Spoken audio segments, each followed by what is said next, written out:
Hi everyone, it's Rachel from Great Minds Ink Alike. Today I'm going to be making a corner pop-up fold card. So I'm going to start with a piece of DSP that is 8 inches by 6 3/4, and I'm going to do some scoring. Now this paper really isn't directional, so it's much easier to do. The flowers are going every which way, so you're good. The back side is just a very plain B side, so that makes it easy. But I do need to do some thinking a second here because I'm going to score here and I'm going to score here. So I'm going to flip this over and score at 2 3/4.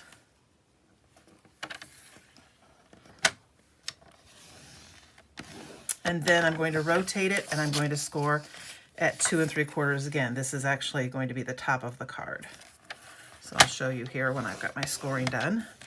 We're done with the scoring, so I'll move this out of the way. And so I have score lines here and here. Excuse me.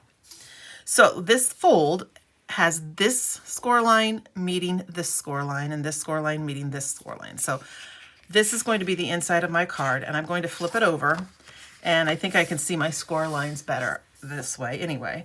I hope you can see them, but if not, you'll be able to see it very well when you're doing your own card. Different patterns make it a little bit harder. So here's my score line. I've got it lined up with that score line. I'm going to check over here. Looks pretty lined. There we go. Looks pretty lined up. And I'm going to press in my fold. I'm not going to use my bone folder yet, just to make sure. So now I open it back up again. And what I'm trying to do, and I'm going to fold it the other way too. What I want to do is I want this, oops, fold that in. Forgot to do those folds. Sometimes actually it's easier to do those folds before you try to pull in the corners because it just makes it stand out more. So I've got folded this way, and folded this way. And now I'm going to use those folds and pull this in. I'm going to pull this one in. And as I do that, I'm just going to close that corner down on top. And if everything's lined up as I want it, then I will press it in a little bit firmer. I'm not going to burnish too hard with my bone folder, but I do want a nice crease there. Okay, so now this is going to go on a base piece of cardstock. I've got some cherry cobbler here. This is from Christmas Traditions, and the cherry cobbler is just your standard 4 1/4 by 5 1/2. It's just the quarter sheet of cardstock because the inside of the card is going to be in this DSP fold here. Okay, so you get that attached. And then just to make this part opening and closing a little easier, I'm putting a square of cardstock and a piece of DSP. I actually went ahead and glued that down, or used my seal to glue that down, and I didn't mean to use that side. Let's see if I can peel this off.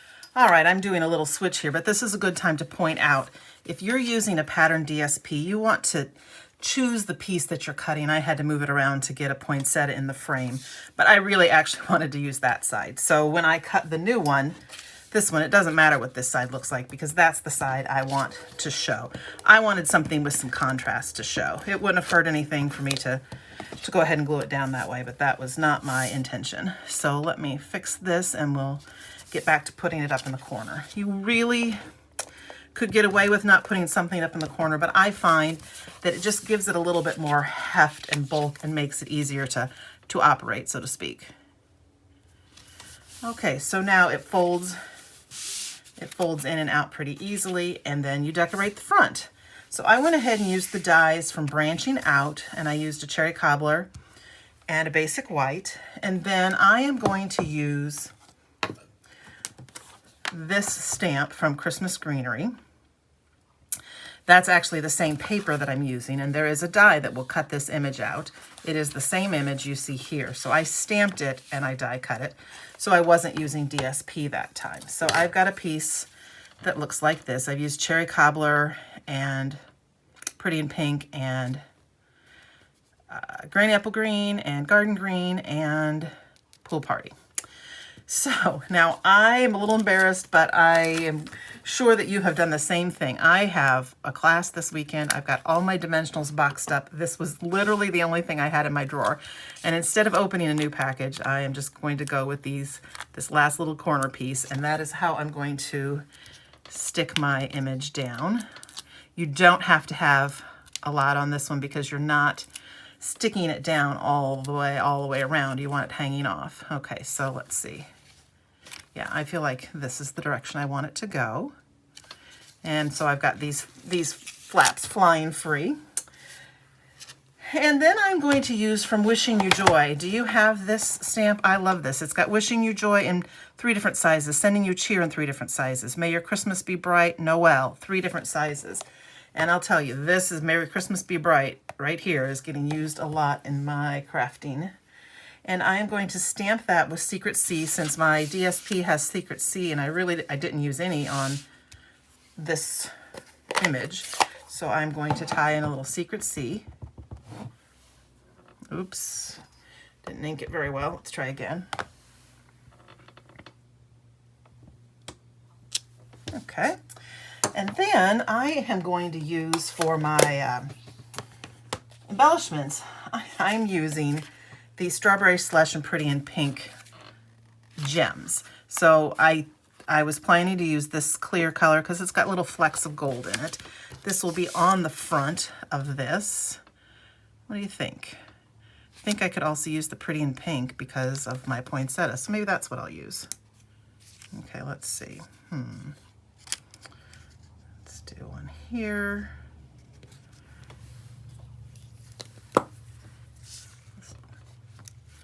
Let's do one. Oops, there we go. I find this is really helpful for positioning things, but sometimes I do just still use my finger. And then I want one of the littler ones. Oops. And we'll put that right down there. Okay, so May Your Christmas Be Bright. And if you are gluing, or when you are gluing, be very careful to just glue this section. You know, who among us hasn't known full well that they should only be gluing or using adhesive on a portion of their card front and they attach the whole thing? So be mindful of that and just put your seal up in the corner, and then it opens and closes super easy. Now, you probably want to put a plain piece of cardstock in here for writing your greeting. I'm not in this sample just because you don't need to see me do that, but something on the inside for writing. And this is just a little extra thickness to keep this piece from weighing it down, or from taking over, I guess. So let me show you a couple other examples of this type of card. This is using the same DSP. There's a stamp for this one as well, but I die cut from the DSP. And you can see I stamped on the inside for my words on this one and just used a die cut. Here's another Christmas version, and I put quite a few layers on the inside for this one.